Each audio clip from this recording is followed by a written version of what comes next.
Missile हमले का बदला लेने के लिए इजरायल ने ईरान के परमाणु ठिकानों और तेल के कुएं को जलाने का वॉर प्लान बनाया है। ब्रिटेन के जंगी जेट भी इजरायल के साथ युद्ध में उतर गए हैं। सुपर पावर अमेरिका ने युद्ध में हर तरह से साथ देने का ऐलान कर दिया है। अमेरिका के इस ऐलान से ईरान से ज्यादा तुर्की में खलबली मच गई है।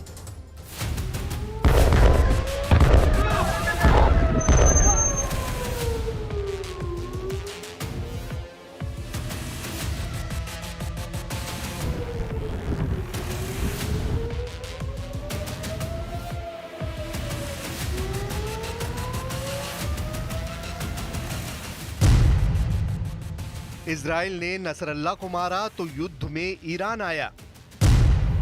ईरान ने इजराइल को दहलाया तो वॉर जोन में अमेरिका आया।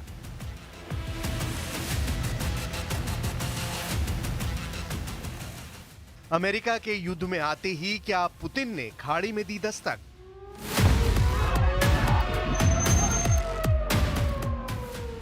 आर पार का युद्ध है ये, अब किसी के रोके ना रुकेगा। हर खेमे में ऐलान हो चुका है, इजराइल और इस्लामिक फाइटर की लड़ाई महायुद्ध में बदल गई है।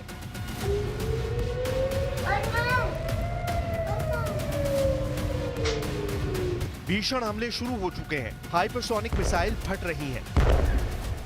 जैसे लेबनान दहल रहा है, वैसे ही इजराइल में कोहराम मचा है। ईरान के हमले के बाद इस युद्ध में अमेरिका ने भी दमदार एंट्री कर ली है।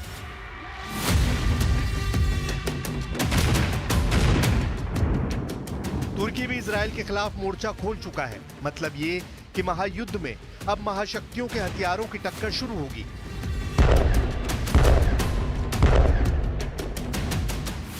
इजराइल को 181 फतेह मिसाइल हमले से दहलाने के बाद ईरान ने जो ऐलान किया है, उसने पूरी दुनिया को खतरे में डाल दिया है।